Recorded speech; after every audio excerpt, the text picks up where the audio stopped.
Sahabatku, pernahkah kita menyadari ada satu sholat wajib di hari kita yang begitu istimewa?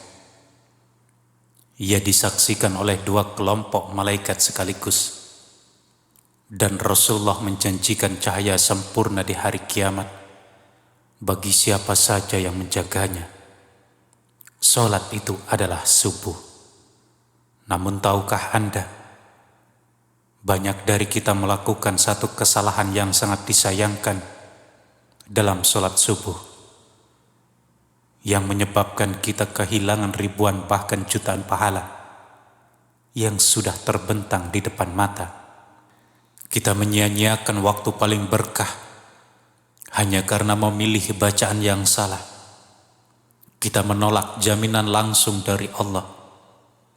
Apakah Anda yakin subuh yang Anda kerjakan selama ini sudah benar-benar membuka pintu rezeki dan menjamin keselamatan Anda di dunia dan akhirat?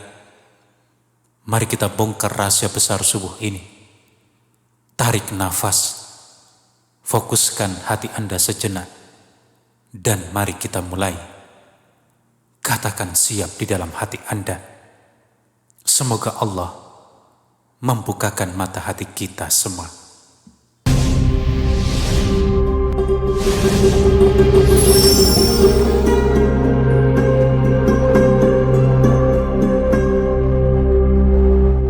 Assalamualaikum warahmatullahi wabarakatuh. Segala puji hanya bagi Allah Rabb semesta alam. Salawat serta salam semoga senantiasa tercurah kepada Nabi yang kita cintai, panutan seluruh alam semesta, yakni Nabi Muhammad sallallahu alaihi wasallam. Allahumma sholli ala Sayyidina Muhammad wa ala ali Sayyidina Muhammad. Sahabat rumah surga yang dirahmati Allah, jika video ini muncul di berandamu hari ini, percayalah ini bukan sebuah kebetulan. Ini adalah isyarat lembut dari Allah bahwa hatimu sedang disapa, sedang diingatkan, sedang dituntun kembali menuju kebaikan. Maka jangan lewatkan pembahasan ini hingga akhir, karena di dalamnya ada penjelasan yang bisa mengubah cara kita memandang salat subuh seumur hidup. Sahabat rumah surga yang dirahmati Allah, sebelum kita melangkah lebih jauh, izinkan saya mengajakmu untuk melakukan satu amalan ringan namun penuh dengan keberkahan. Mari bersama-sama kita tuliskan di kolom komentar sebagai bukti cinta kita kepada Rasulullah, sebagai saksi kelak di hari kiamat, dan sebagai doa yang membuka pintu-pintu langit. Tulis dengan penuh ketulusan, Allahumma sholli ala Sayyidina Muhammad wa ala ali Sayyidina Muhammad. Salawatmu mungkin hanya satu baris, namun ia bisa menjadi penyebab terkabulnya ribuan hajat.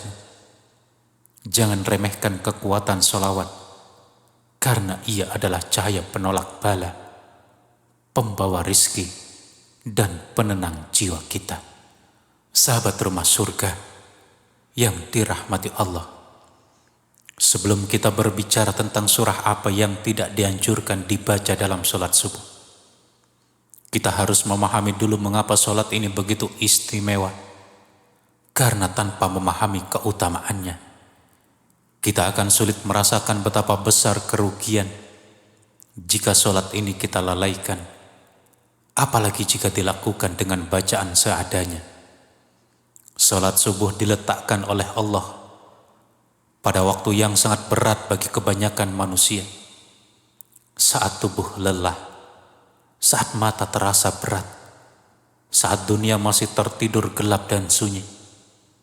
Namun justru di saat itu Allah mengangkat derajat hamba-hambanya yang mau bangkit dari tidur, mengusap wajahnya dengan air wudhu, lalu berdiri menghadapnya dalam keheningan. Rasulullah sallallahu alaihi wasallam mendoakan khusus umatnya yang bangun subuh, Jarang sekali kita menemukan doa seperti ini. Beliau bersabda yang maknanya adalah sebagai berikut. Ya Allah, berkahilah umatku selama mereka senang bangun subuh. Doa dari Rasulullah bukanlah doa yang biasa. Itu adalah doa yang dikabulkan, doa yang menembus langit, doa yang menyentuh takdir. Mereka yang menjaga salat subuh hidupnya sering terasa lapang. Bukan berarti tanpa ujian, tapi selalu ada jalan keluar yang Allah hadirkan pada waktunya. Dalam hadis lain, Rasulullah mengatakan bahwa orang yang mengerjakan salat subuh berada dalam jaminan Allah. Bayangkan, siapa lagi yang bisa menjamin hidup kita selain Allah? Jika Allah menjamin keselamatan seseorang, menjamin rizkinya, menjamin hatinya, maka tidak ada satupun makhluk yang dapat mencabut jaminan itu. Keutamaan salat subuh tidak berhenti sampai di situ. Rasulullah mengabarkan bahwa orang yang menjaga subuh kelak akan melihat Allah di surga sebagaimana melihat bulan purnama yang terang tanpa terhalang. Renungkanlah sebentar, nikmat apa yang lebih besar daripada melihat Allah? Dalam Al-Quran, Allah juga memerintahkan kita untuk bersabar bersama orang-orang yang bangun pagi demi mengingatnya. Allah berfirman dalam surah Al-Kahfi ayat 28, wasbir nafsaka ma'alladina yad'una rabbahum bil ghadati wa asyi yuriduna wajhah.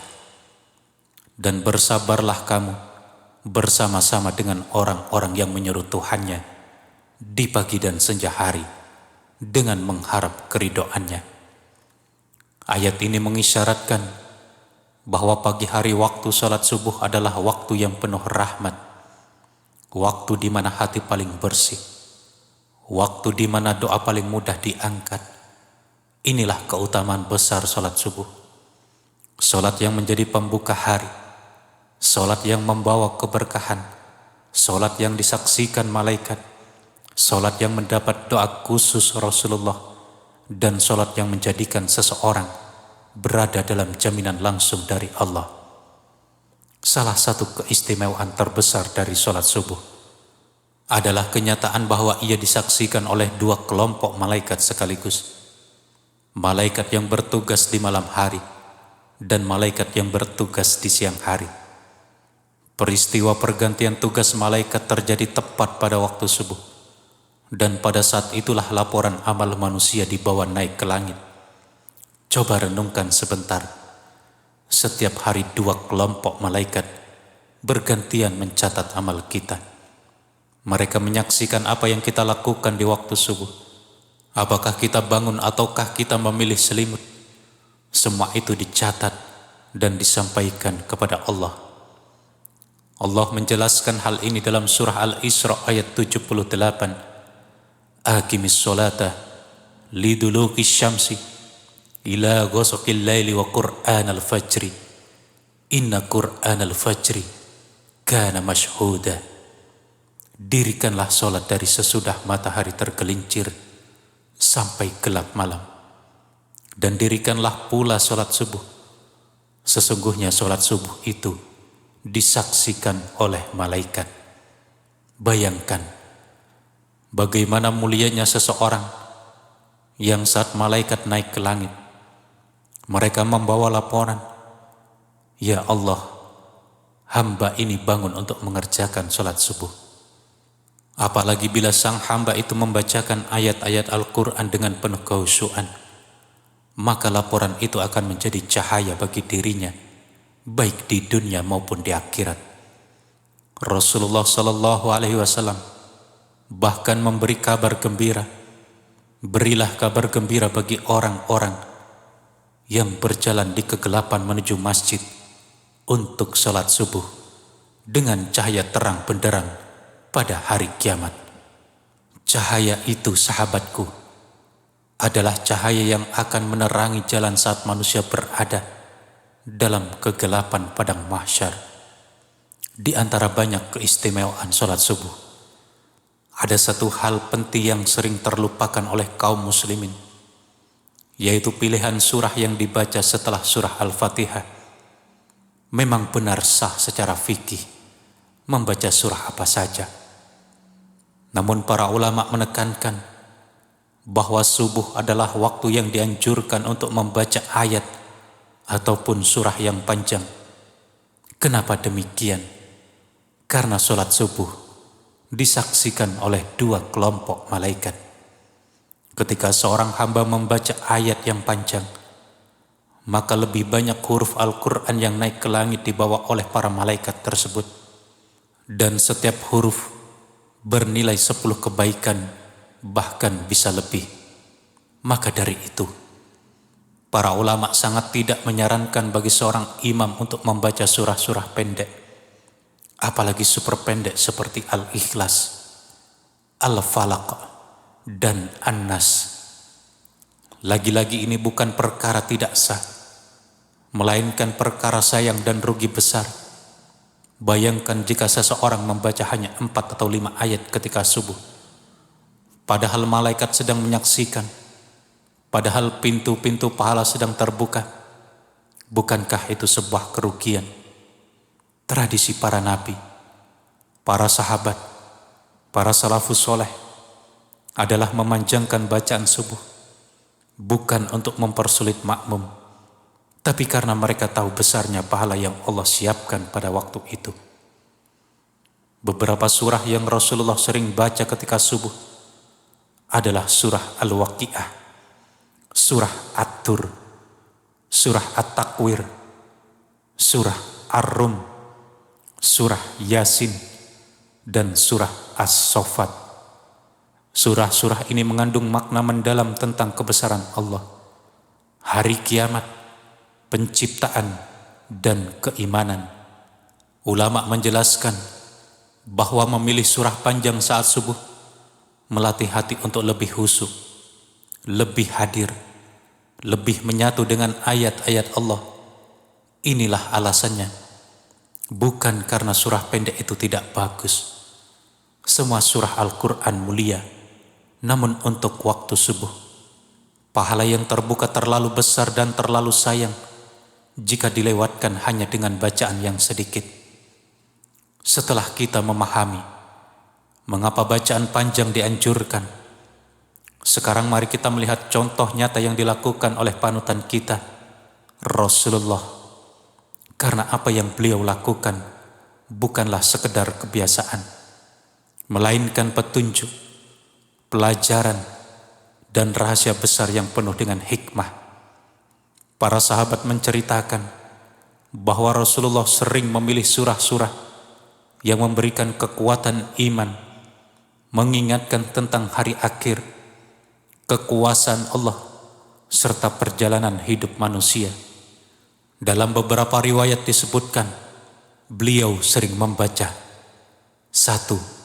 Surah Al-Waqi'ah, surah yang penuh dengan penjelasan tentang hari kiamat, pembagian manusia, serta jaminan rizki bagi hamba yang bertawakal. 2. Surah Al-Kahfi, surah ini menggugah jiwa tentang kematian, catatan amal, dan kebangkitan manusia dari kubur. 3. Surah At-Tur, surah yang menegaskan keagungan Allah dan peringatan bagi yang berpaling. 4. Surah At-Takwir, surah pendek namun penuh tenaga menggambarkan kehancuran dunia pada hari kiamat dengan sangat kuat. 5. Surah Ar-Rum, surah yang menyinggung perjalanan sejarah, kemunduran, dan kebangkitan. Yang keenam, surah Yasin, surah yang penuh dengan tanda-tanda kebesaran Allah, menguatkan hati dan meneguhkan iman. 7. Surah As-Saffat, surah yang panjang dan penuh kisah tentang malaikat, nabi-nabi terdahulu, dan kekuasaan Allah. Semua riwayat ini menunjukkan satu hal yang penting. Subuh adalah waktu yang seharusnya diisi dengan surah yang memberikan kekuatan pada hati dan membangunkan kesadaran jiwa. Sahabat rumah surga yang dirahmati Allah, sebelum kita berdiri menunaikan salat subuh, ada satu ibadah ringan yang sering diremehkan, padahal pahalanya begitu luar biasa. Ibadah itu adalah salat sunnah qobliyah subuh, 2 rakaat sebelum subuh. 2 rakaat yang sangat singkat, namun nilainya jauh lebih besar dibandingkan dunia dan seluruh isinya. Rasulullah bersabda yang maknanya adalah sebagai berikut: 2 rakaat salat sunnah sebelum subuh lebih baik daripada dunia dan seluruh isinya. Mengapa nilai qobliyah subuh begitu besar? Pertama, karena dilakukan di waktu yang sangat berat. Kedua, menjadi penanda cinta hamba kepada Rabb-Nya. Ketiga, menguatkan salat subuh itu sendiri. Rasulullah tidak pernah meninggalkannya. Keempat, membawa ketenangan jiwa sebelum menghadapi hari. Ada satu kabar gembira dari Rasulullah yang membuat hati setiap mukmin bergetar. Sebuah keutamaan besar yang Allah berikan hanya kepada orang-orang yang mau bangun di waktu subuh dan menunaikannya secara berjamaah. Rasulullah bersabda yang maknanya adalah sebagai berikut: barang siapa yang sholat subuh berjamaah, maka seakan-akan ia telah melaksanakan sholat semalam suntuk. Semalam suntuk, dari isya hingga menjelang subuh. Seluruh waktu itu dihitung sebagai pahala sholat yang panjang. Namun seseorang bisa mendapatkannya hanya dengan 1 sholat subuh berjamaah. Masya Allah. Sahabat serambi surga yang dirahmati Allah, tidak hanya dari sisi agama, bahkan para ahli medis pun mengakui bahwa bangun pada waktu subuh dan melakukan aktivitas fisik seperti wudhu dan sholat membawa manfaat besar bagi kesehatan tubuh manusia. Menurut penelitian medis, tubuh manusia mengalami perubahan besar menjelang terbit fajar. Waktu subuh adalah waktu tubuh paling siap untuk menerima energi baru. Manfaatnya antara lain: 1. Mengurangi penyumbatan pembuluh darah. Gerakan sholat melancarkan peredaran darah dan mencegah gumpalan darah menumpuk. Yang kedua, menstabilkan sistem pernafasan dan jantung. Udara subuh adalah udara yang paling bersih, memberi efek langsung pada kekuatan jantung dan energi tubuh. 3. Memperkuat sistem saraf dan mengurangi stres. Gerakan sholat menstimulasi saraf penting dan menurunkan hormon stres. 4. Membuat tubuh lebih bugar sepanjang hari. Orang yang memulai hari dengan sholat subuh cenderung memiliki produktivitas lebih tinggi. 5. Mengatur pola tidur secara alami. Bangun subuh membantu tubuh mengatur jam biologis atau biological clock.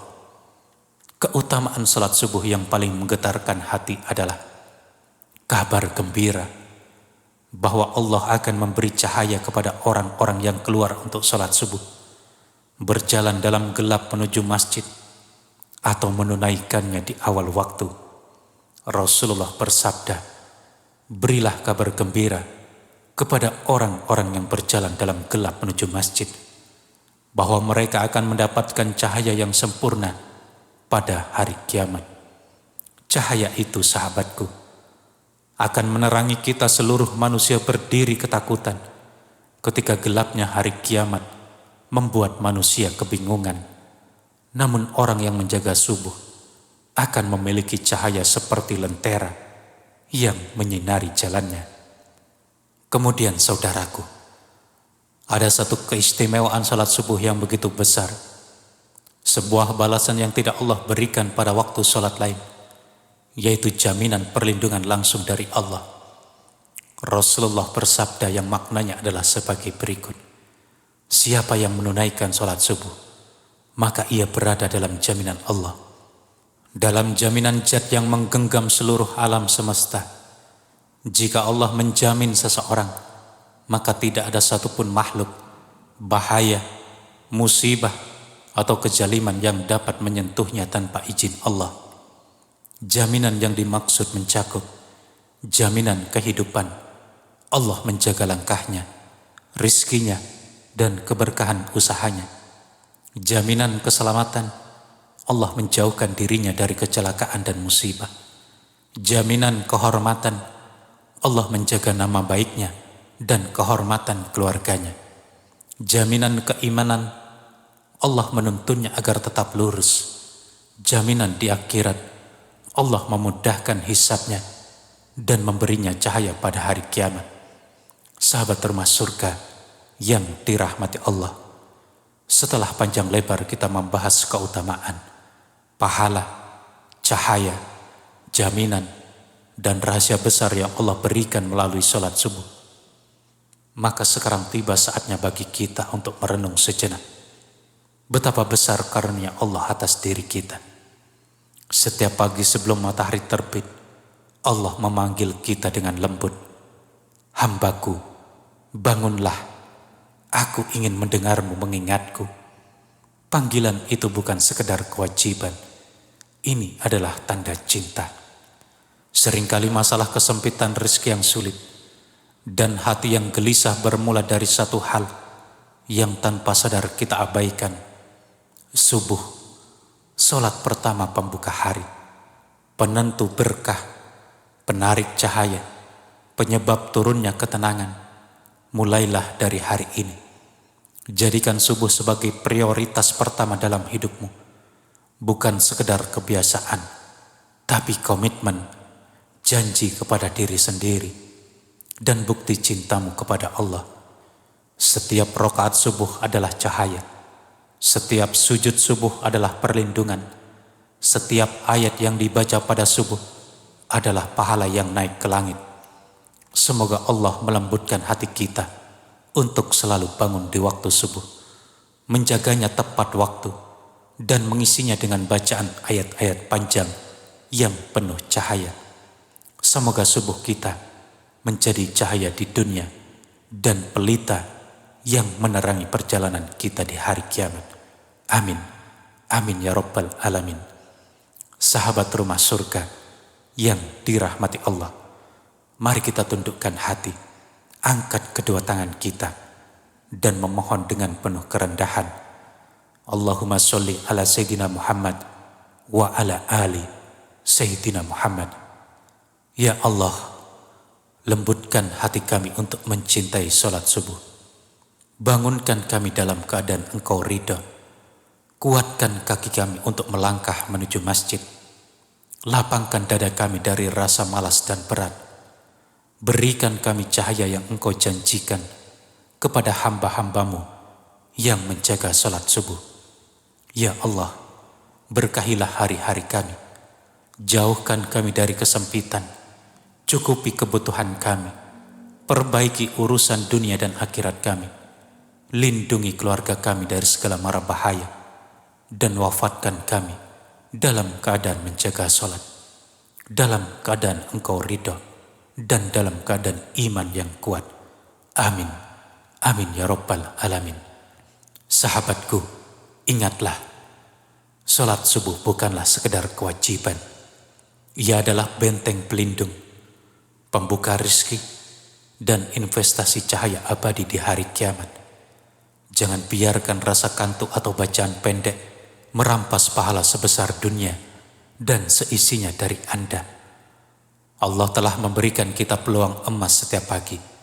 Keputusan untuk memuliakan subuh adalah keputusan untuk memuliakan seluruh hidup Anda. Jadikanlah subuh Anda bercahaya mulai besok pagi. Jika pembahasan ini menyentuh hati dan membuka mata Anda, bagikan video ini kepada 3 orang terdekat Anda sebagai amal jariah. Dan jangan lupa subscribe agar Anda tidak melewatkan hikmah-hikmah yang akan datang. Wassalamualaikum warahmatullahi wabarakatuh.